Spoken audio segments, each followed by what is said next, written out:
New Thought Media Network.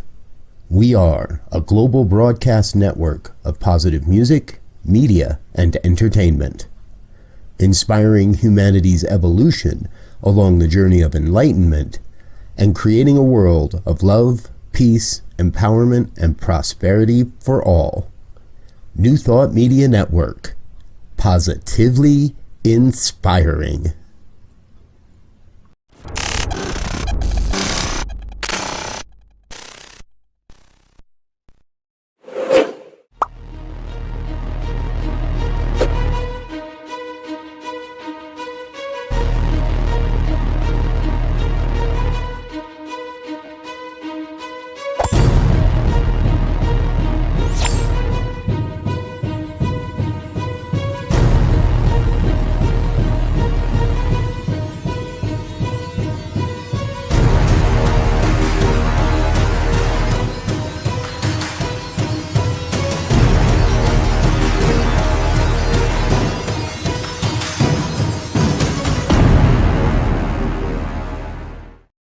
And hello again, dear ones. Dr. Robert with you here on a Friday night. It's 5 o'clock on the Mountain Time Zone, and that means it is time for the good news here on New Thought Media Network. Big thanks and shout out to Rev Dr. Jean, who covered over this desk last Friday evening, and she'll be back with you again next Friday evening. And that means that this Friday evening, you get my collection of stories, the things that I found that remind me we really are creating a world that works for all life. Grateful that you are with us. You know, many of you know that we get a lot of our stories over at the goodnewsnetwork.org. We encourage you to drop by their website, give them some love and attention that they so richly deserve for collating many of these stories. First up tonight, you all know how much I love talking about alternative energy and wind energy specifically. Here's a new round of funding. Bill Gates's Breakthrough Energy Ventures is behind all of it. They've ponied up $4 million for a company called Heirloom Energy. Now, Heirloom Energy was started in 2020 in Wyoming. And what you're looking at behind those gentlemen is it's not quite a circle. It goes a little bit deeper. And so it's a little bit more of an oval. And it powers, and it's wind power. Now, standard wind power turbines can approach heights of up to 500 feet and with up to 150-foot blades rotating on 300-foot towers as well. In contrast, the typical Heirloom utilizes the same physics but runs 30-foot blades along a lightweight track that's only 80 feet high.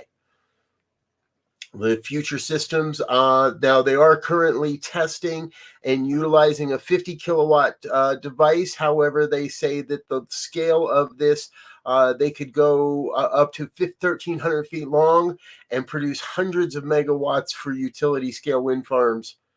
The cost and environmental advantages extend over the Heirloom's entire life cycle, said his company's press release. It uses readily sourced materials to ensure rapid manufacturing, and everything is recyclable as well, all the pieces of the puzzle. Good work happening in the wind turbine world. Gotta love these stories, folks. And I've got a great selection this evening because we're going to bounce around on a few different topics. And this one really caught my eye. This is Mark. He's from Bordeaux, France, and he's 63. 20 years ago, he was diagnosed with an advanced state with Parkinson's disease. He suffers from advanced stage Parkinson's now. We had spoken about another study that is aligned with this one recently on this program from the Swiss Federal Institute of Technology and the Lausanne University Hospital that also did some work on mobility. Now this, for Mark, he was unable to walk and is now walking on his own. Now, oftentimes when they say when they mark, what Mark is experiencing is a stepping stone to more major breakthroughs. He himself said, I practically could not walk anymore without falling frequently several times a day. In some situations, such as entering a lift, I trampled on the spot as though I was frozen there. Mark also said, right now, I'm not even afraid of the stairs anymore. Every Sunday, I go to the lake and I walk around 6 kilometers. It's incredible. Now, scientists made a map of Mark's spinal cord. We're able to identify the locations. What science is doing these days, oh my gosh, folks, this is amazing stuff. Please head over to the Good News Network and check out what their the full story there as well. All right, here's another one. I just talked about this in, excuse me, got a little frog in my throat. We just discussed this on a couple of other shows. When all is said and done, folks, it's all going to come down to the water and who has fresh water, clean water. Well, a new Canadian startup is proving successful with a unique desalinization program. What you're looking at here is actually an ocean buoy. It's designed to work with 3-foot kinetic wave energy, although it can handle up to 6-foot waves. No information in the article of what happens after that as far as size. Now, what it does is it pulls in seawater. The whole system is powered by the kinetic wave energy, and it moves the seawater. It turns that energy, that kinetic energy, into mechanical energy that drives the seawater through a reverse osmosis series of filters. Now, what happens when that happens is you get what's known as brine water. You get water that is very salinated because you've taken that salt out of all the rest of the water. So what they did is they only capture 25% of the water that comes through is desalinated. The other 75 does wash back into the ocean. However, it is at a low enough salinization point that it doesn't contaminate the ocean around it. Onika is the name of the startup. The whole system works on those same pumps, then drive the clean water back to the mainland. Or to a land-based facility where through pipes it can be piped directly into the system, into the water system. Pretty cool idea, if you ask me. And one of the ways we're going to be able to clean the water and use seawater as clean water, and do it in a way that's completely passive. It doesn't have all the fossil fuels and all that kind of stuff in it. Good stuff. Good news happening in the world. And hey, our next story, wow. Here is a school that's teaching students how to come to reconciliation rather than revenge. It's all happening in Italy, and it's called the Swallow Citadel of Peace. It's located in a medieval campus in the hills of Tuscany. Offers a variety of higher educational programs and degrees. However, it does come with its own unique experience. Prospective students must live with their enemy, either those of a domestic ethnic group or a neighboring nation. This is all in the name of deconstructing the reasons behind their hatred and conflict, and breaking the trance of viewing people as the other and returning to their nations as peace leaders. We didn't want to build a utopian place where students could pretend war didn't existed. That's according to Franco Vaccari. He's a co-founder and president of Rondine. We wanted rather to create a neutral ground away from the chaos of their homelands in bigger Western cities, where our students could focus on a peaceful dialogue. The school offers various degrees, like a master's program in conflict management and humanitarian action. Students arrive and begin an intensive course in Italian language, and then proceed to study interfaith dialogue, methodologies, and leadership skills to deconstruct the idea of, quote, the enemy and reconciliation. The end of their journey, they're required, as per the scholarship, to go back to their country of origin and lead a peace building and reconciliation program for 1 year or more. One of the students, Rozika Markovic, said, "I learned to see the other person as myself, a being with emotions, challenges, pain, frustration, maybe some traumas. That's the lesson I brought back home." Folks, this is what it looks like to create a world that works better for everyone. This is what it looks like to build, to birth a new society, a new Gaia. Opportunities beyond what we normally experience to come to a greater understanding of how to be better humans. I love it. Officials say that this year's new class will include Armenians and Azerbaijanis. That is hot on the heels of the latter seizing, and some say ethnic cleansing, of the former's presence in the disputed territory. It will include Russians and Ukrainians, as well as those from the Donbass and Kherson regions. It will include Canadians and Americans of tribal origin and those of European origin, as well as Palestinians and Israelis, all in the same class. Kudos, everybody. That's good work. Hey, I'm Robert Brzezinski. This is the New Thought Media Network. This is the good news for a Friday night, and we need to take a quick break, say hello to a couple of our sponsors, and let you know a little bit more about what's going on here around New Thought Media Network. But please, hey, don't go anywhere. Stay with us. We got a lot more good news coming between now and the bottom of the hour. Hit the like button, hit the share button, let your friends and family know what we're doing here on New Thought Media Network. We'll be right back.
And we're back with more of the good news here on the New Thought Media Network. It's a Friday evening. Thanks for joining us. If you're listening or watching at another time, we appreciate you as well. Please feel free to drop a comment, leave a like, leave a subscribe, whatever it might be. Share the word of what the good news is and what we're doing here on New Thought Media Network. All right. Here's an interesting story of some repatriation. A sacred Native American headdress was going to be returned to its original owners. It's been on display in a United Kingdom museum for more than a century. Originally exhibited by the Royal Albert Memorial Museum in Exeter since 1920, the origins of the stunning ceremonial headdress trace back to the Blackfoot Nation of Alberta, Canada. It is not one of those headdresses pictured. However, those are representatives of the tribe. Now, the headdress is known as a bird bundle. It features eagle feathers, blue indigo bunting feathers, red-tailed hawk feathers, buffalo horns, porcupine quills, and brass bells. Exeter City Councilors decided on November 8th to return the item, which traditionally is worn by a holy woman of the Holy Buffalo Woman Society, known as Motokikis. The report to the Executive Council said the debate on repatriation is a fast-moving one, and agreeing to return will demonstrate that Exeter City Council, through the Royal Albert Memorial Museum, is prepared to lead sectoral change and to demonstrate trust and respect to international communities. Plus, it's the right thing to do. Bringing these items back home to Siksika is a historic event. Now the tides are turning and these items are finding their way back home. The city believes it's likely that the residents of the nation will travel to the UK to collect the headdress.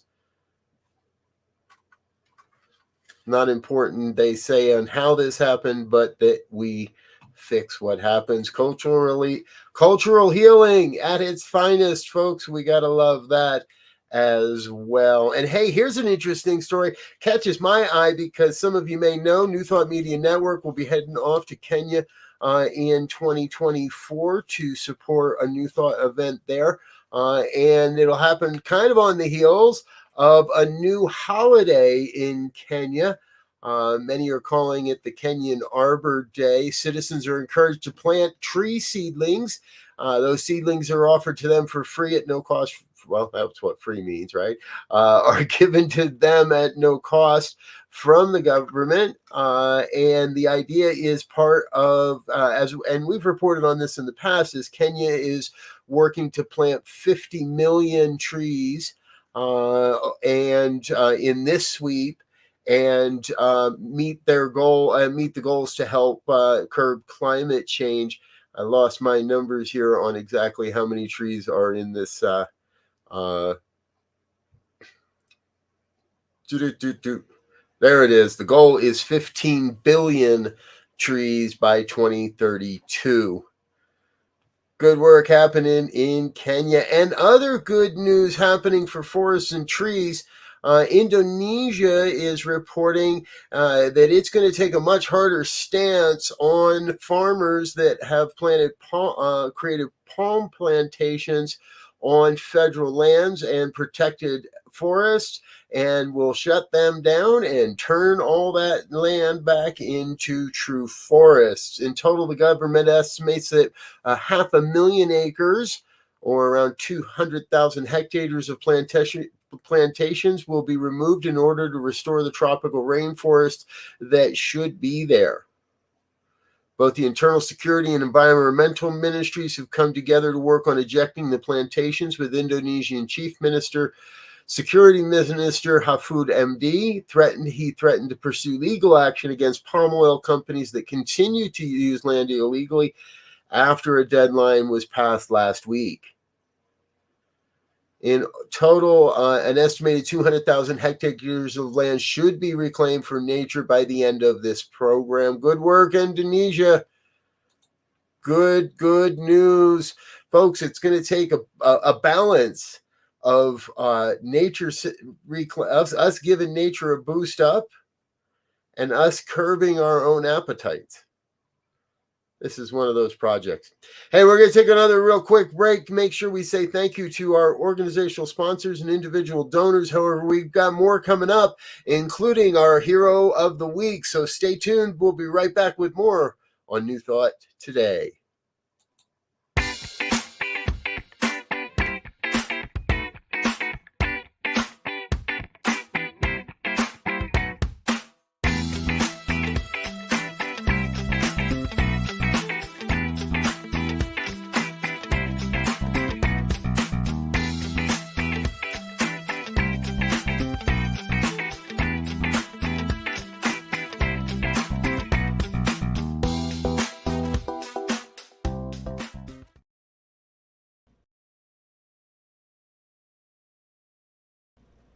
Please help us say thank you to our organizational sponsors, including the Hepperlin Foundation, Affiliated New Thought Network, International New Thought Alliance, Science of Mind Archives and Library Foundation, Center for Spiritual Living Denver, Center for Spiritual Living Midtown, New Thought Philadelphia, Planned Happiness Institute, Summit Center for Spiritual Living, One Heart Retreats, Center for Spiritual Living on the Lake, Unity Spiritual Center, Kitchener, Om Center for Spiritual Living, La Mesa, Satya Center, Center for Spiritual Living, North Jersey, Unity of Savannah, and Center for Spiritual Living, Seattle, as well as all of our individual donors. Thank you for making New Thought Media Network a place to be. Please come be you. And remember, like, share, and subscribe. New Thought Media Network, positively inspiring. Yes, yes, yes. Thank you, thank you, thank you to all of our organizational sponsors and individual donors. It is thanks to your contributions that we're able to continue sharing this mighty New Thought message out into the world in all the various ways that we do that. Thank you so much for being a part of making it all happen. All right, back into the good news for the evening. Hey, who doesn't love a good dolphin story? This one's coming out of Australia. There is videotape evidence of dolphins robbing the crab traps. Now, the behavior was captured by a camera mounted on the trap by the Dolphin Discovery Centre of Bunbury, West Australia. In the footage, the dolphin can be seen using their eyes, bodies, teeth, and rostrum to pilfer the crabbers' pots. Dolphin Discovery volunteer said the footage was certainly surprising. We knew something was happening, but we had no clue that the dolphins were acting to such an extent.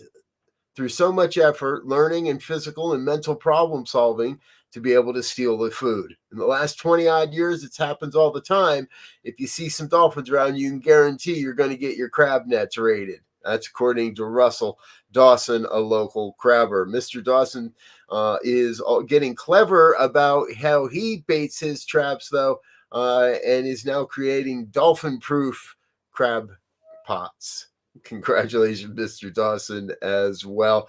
The dolphins, so long, and thanks for all the fish. That's my second good reference to Douglas Adams of the day. Those that know. Hey, this is a great story, caught my eye. Butler University in Indianapolis has created a 2-year debt-free college, and the idea is they offer an associate's degree that is aimed at helping prospective first-generation students get access to higher education. Graduates of the facility then can continue their path to the bachelor's degree. That is, however, at their full rate of $10,000 a quarter. They were James Danko, the current president.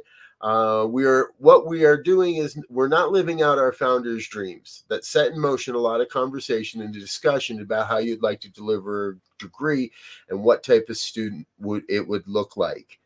Butler is working to, Butler was being advised by the Come to Believe Network. That's an organization that helps design affordable degree programs for four-year universities.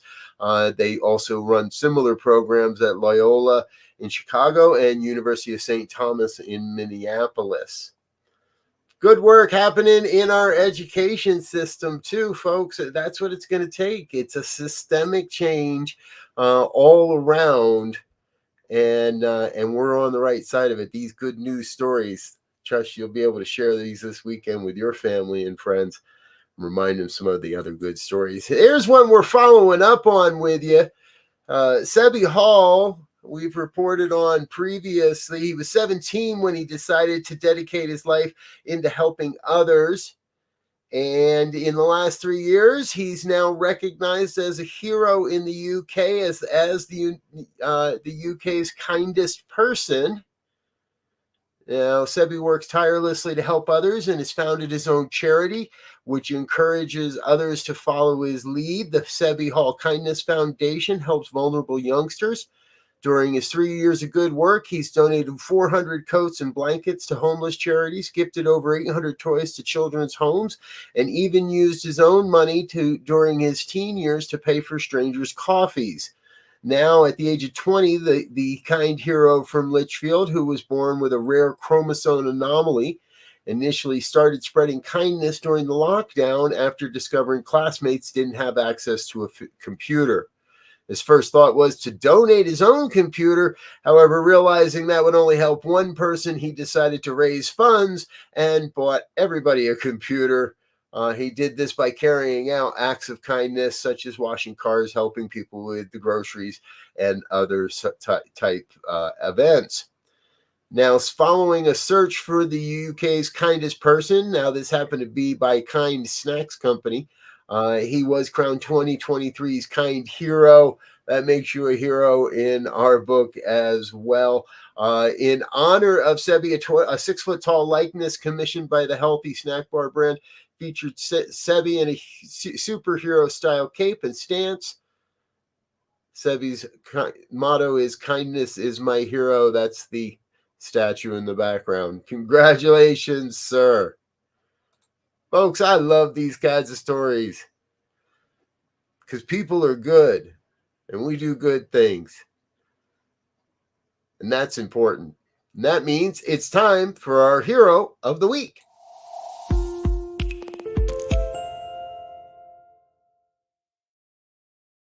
I'd like to introduce you to Lauren Schroeder.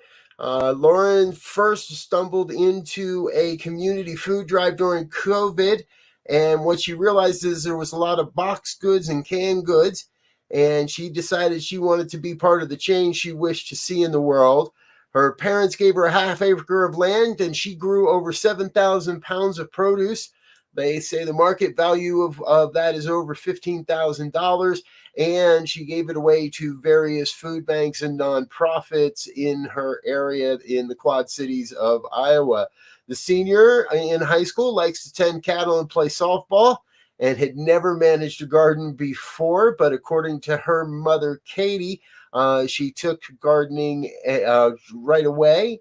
Her work drew the attention of an educational organization called Future Farmers of America.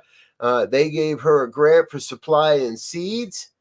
She got some friends and family to help out and did very well. Ended up with a second grant from Future Farmers of America and bought another half acre, turned herself into a full acre farm, and now offers over 20 different vegetables through that farm. Her goal is to donate 20,000 pounds of vegetables by the time she graduates from high school next June. Wow. Lauren, you are our hero of the week. Wow, what an amazing story. Hey, folks, I want to thank you for being with us here this evening on the Good News. Stay tuned, as in just about a half an hour, Reverend Michael Mangus will be with us for the fireside chat at 6 o'clock. And, of course, our final prayers, our evening prayers at 8:15 this evening. Tomorrow morning, we've got the Science, Mind, and Spirit Conversation Series, 9 a.m. Mountain Time. We'd love to see you at that. And if you are a fan of the network and would like to know more about what's happening with the network, we are having an all hearts meeting tomorrow, 10:30 a.m. Mountain Time. You're welcome to come in and join and learn a little bit more about what we're doing. Just drop an email to info@ntmedia.org, ask for the link, and we'll get that sent out to you right away. Final up, one good news story for next week. Be sure to join us for a very special program Tuesday evening, the 21st, 7 p.m. Eastern Time. That's 5 o'clock Mountain. This is going to be led by our own Reverend Barbara Jean. It's a 90-minute exploration into the lives of trans people and their personal journeys to living an authentic life. Please join us for this. I really encourage you to turn out for this program. It's going to be really an important, I think it's a very important conversation that we need to be having as a society at this time. All right. I think I have done up, take all my time and probably a little bit more. So I'm finding my way out of here, folks. Until next time, I want to thank you again for being with us. Until next time, I wish you peace and richest blessings. Bye now.